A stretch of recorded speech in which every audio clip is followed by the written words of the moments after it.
We are grateful to the UN Deputy Special Coordinator for the Middle East Peace Process, Rami Zalakbarov, for the briefing on the situation in the Middle East.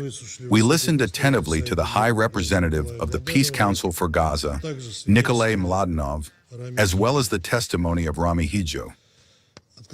Frankly speaking, we listened with surprise to the praises of some of our colleagues, members of the Council, for what is happening. Today is not an ordinary meeting of the Security Council on the Middle East. The first semi-annual report of the Peace Council in accordance with Security Council Resolution 2803 was recently presented to the members of the Security Council. Let me remind you that Russia abstained during the vote on this resolution.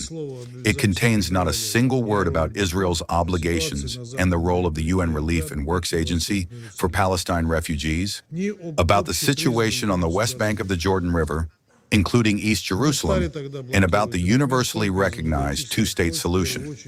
We did not block the document back then solely because of numerous requests, primarily from the countries of the region, to give a chance to the U.S. peace project in Gaza. Unfortunately, our fears have been confirmed. The document prepared by the Peace Council fully corresponds to the formulation contained in paragraph 33 of the report regarding the difference between the framework set out on paper and real actions for the benefit of the people in Gaza.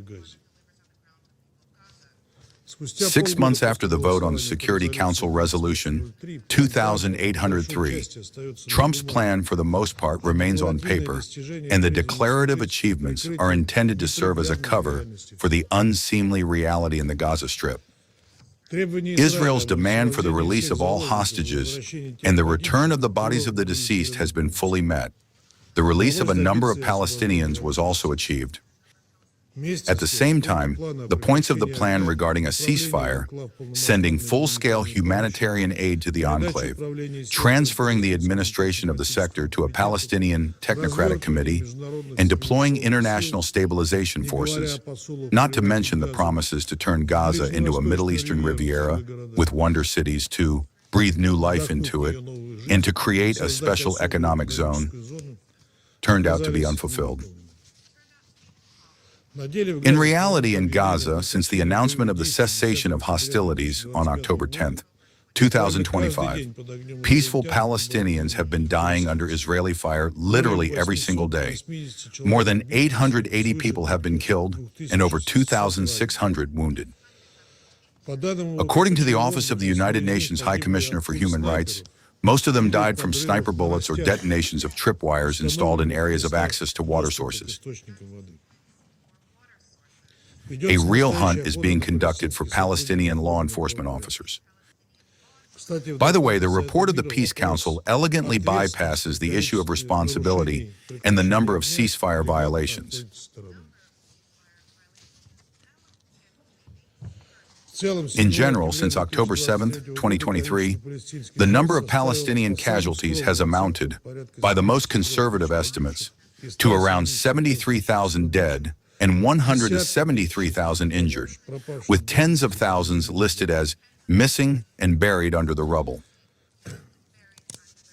Those who survived in Gaza continue to suffer from an acute shortage of food and essential goods, infectious diseases, and mass forced displacement due to the prohibitions and restrictions introduced and expanded by the Israelis.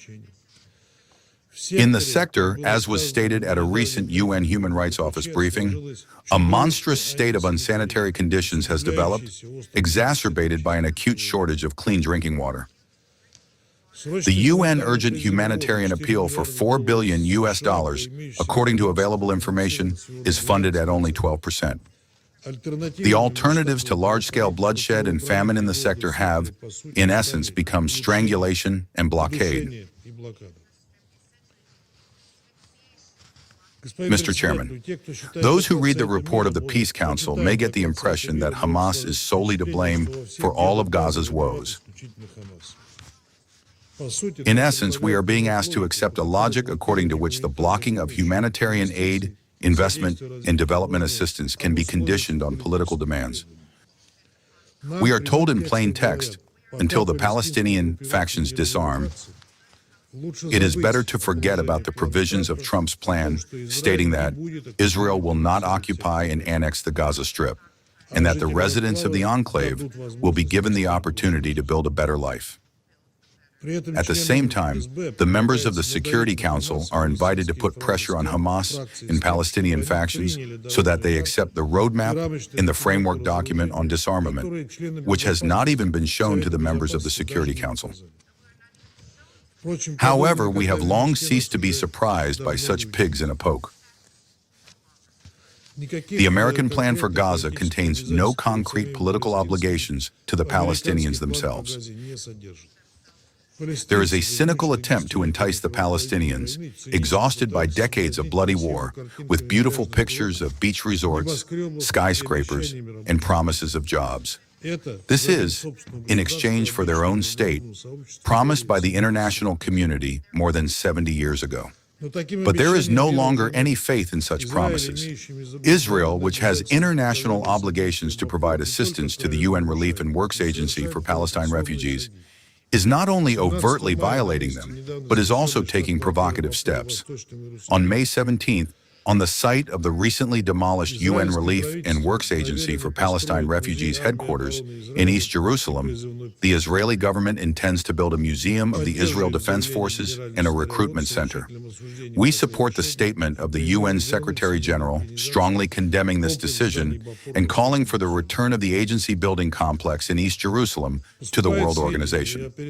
Information is also being received about a revision of the provisions of the plan, according to which Gaza was supposed to come under the control of the National Committee for the Management of Gaza during the transitional phase. Allegedly, 65% of the sector's territory is planned to be transferred under the full control of West Jerusalem, and only 35% to the National Committee for the Management of Gaza. At the same time, entry into the Israeli-controlled part will be carried out according to quotas and with their permission. We would be grateful to the esteemed briefer representing the Peace Council for comments on this topic. Mr. Chairman, in conclusion, we would like to reaffirm that we see no alternative to returning to a full-fledged peace plan on a universally recognized international legal basis with a core two-state formula, which implies ensuring the legitimate rights and aspirations of the Palestinians to their own state, coexisting in peace and security with Israel. Instead of calling on the members of the Security Council to help with the resolution of tasks that are known to be counterproductive, international efforts should be concentrated on ensuring the implementation of fundamental decisions on the Middle East peace process. Thank you.